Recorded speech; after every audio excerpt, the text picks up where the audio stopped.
All right, so this week we're looking at 1700 to 1800. We're going to start today with the Rococo.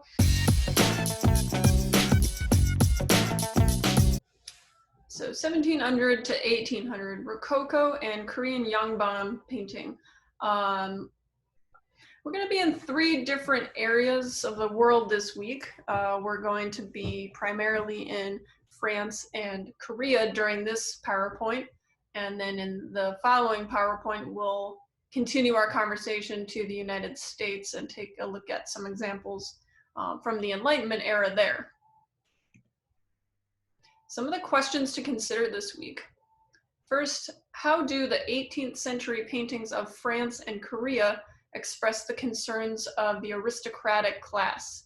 So keeping in mind, what does aristocratic mean? And how does the Rococo style relate to the Baroque style that came before? We'll take a look and do a little compare and contrast to see how they are similar, how they're different, and so on. Some of the terms to know and use. All right, so we'll start with 18th century Korea. I have a little map on the left, so we have an idea. Okay, so the Yangban were the Korean elite who followed the Confucian doctrine to help cultivate moral standards in society. So it's maybe not quite the kind of idea that you might have in your mind about what an elite society holds dear, depending on what you think of when you hear the term elite. Here's one example by a popular painter named Shin Yun-bok called Picnic at the Lotus Pond from the late 18th century. So again, the aristocracy refers to the elite members of a privileged ruling class.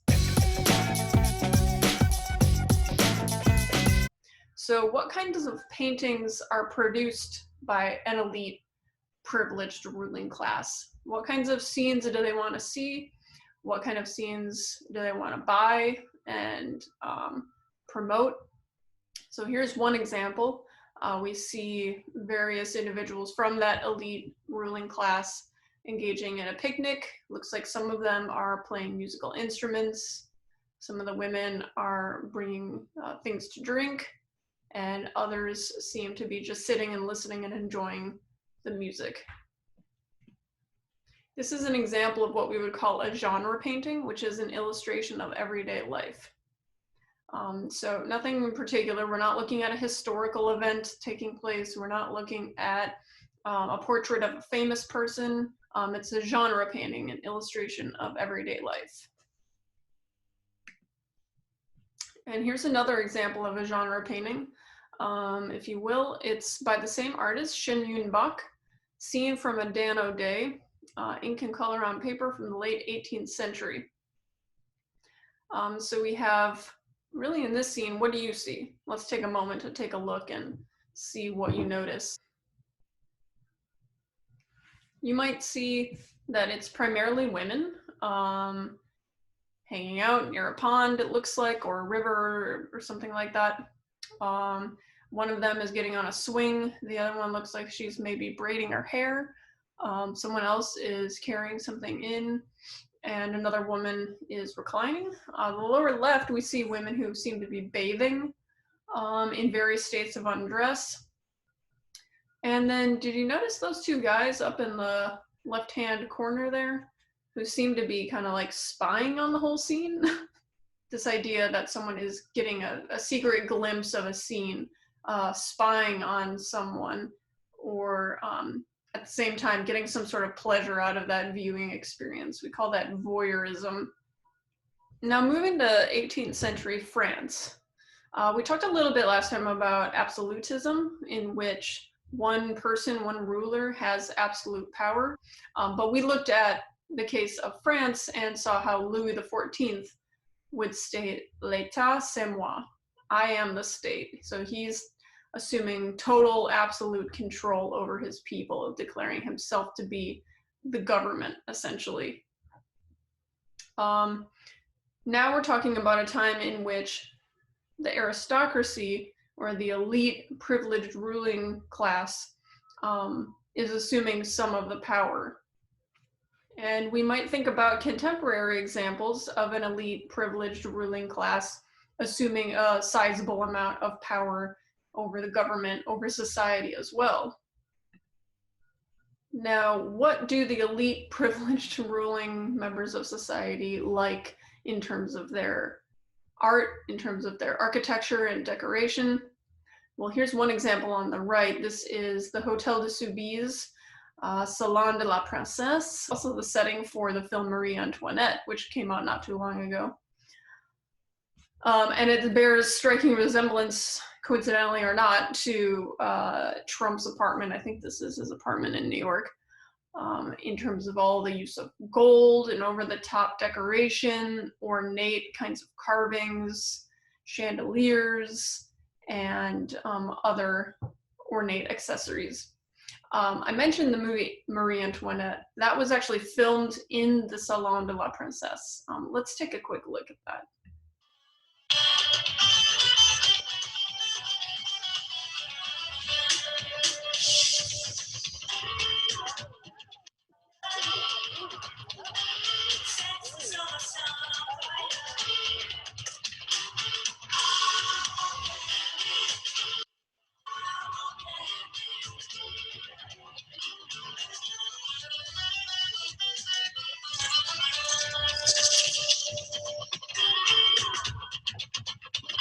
So you get the idea.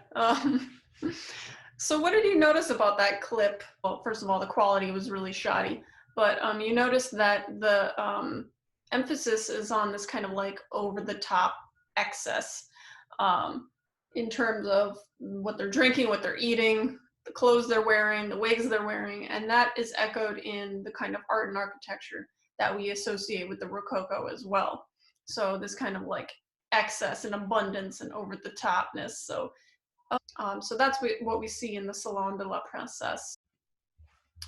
Here's an example in painting by Jean-Antoine Watteau, another French artist. This is the Pilgrimage to Cythera from 1717. And what we see here is a fête galante, and that's a category of painting which depicts the amorous, elegant outdoor amusements of the aristocracy. So it's a specific kind of painting that was devised as a new category for Watteau because of this very painting. It's outdoor, of course, and everyone is kind of in various states of intimacy here. Kind of frivolous, light-hearted, lightweight in a lot of ways. It's not very serious subject matter. It's not painted in a dark way like we've seen in the Baroque era. Everything is very light and fluffy. And much like the paintings of the elite Yangban aristocracy, we see some similarities in the French version. So, you know, elite members of society kind of hanging out leisurely, enjoying nature, enjoying themselves and their company, engaging in kind of amorous escapades. That's what the Rococo style is in a nutshell. It's a French style originally, characterized by that sense of lightness, by these very pastel colors, a sense of grace, maybe even playfulness and intimacy. Here's a little detail from the painting where you can see some of the fanciful decorations on their clothing, and even that tiny little dog who's prancing around with them. So kind of playful, lighthearted. A much more famous example is by actually Jean-Honoré Fragonard, and this painting has been parodied, and we've seen versions of this in pop culture. You might be familiar with this if you've seen the movie Frozen.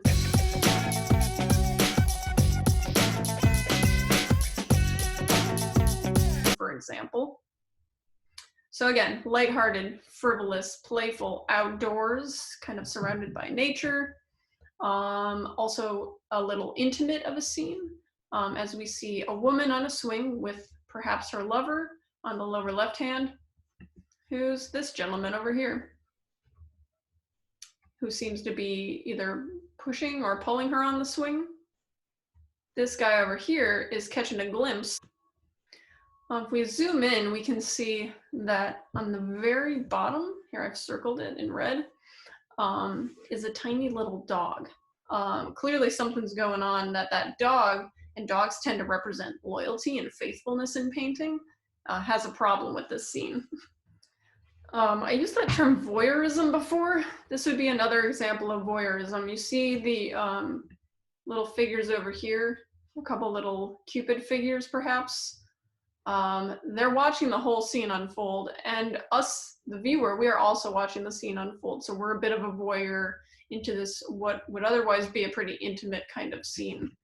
And again, to compare to the scene from A Dan O'Day, a lot of very voyeuristic undertones in both images, where someone, including us, is kind of peeking in, getting a salacious look at this scene. Both are also kind of frivolous, showing upper class, upper crust individuals enjoying leisure time. Kind of playful too, especially if we compare it to the Baroque examples we've seen before. The Baroque, serious, dark, dramatic. You see that beam of light coming in. It's a religious subject matter too, so much different from this playful, lighthearted scene of the aristocracy at play. All right, so that's all for Rococo.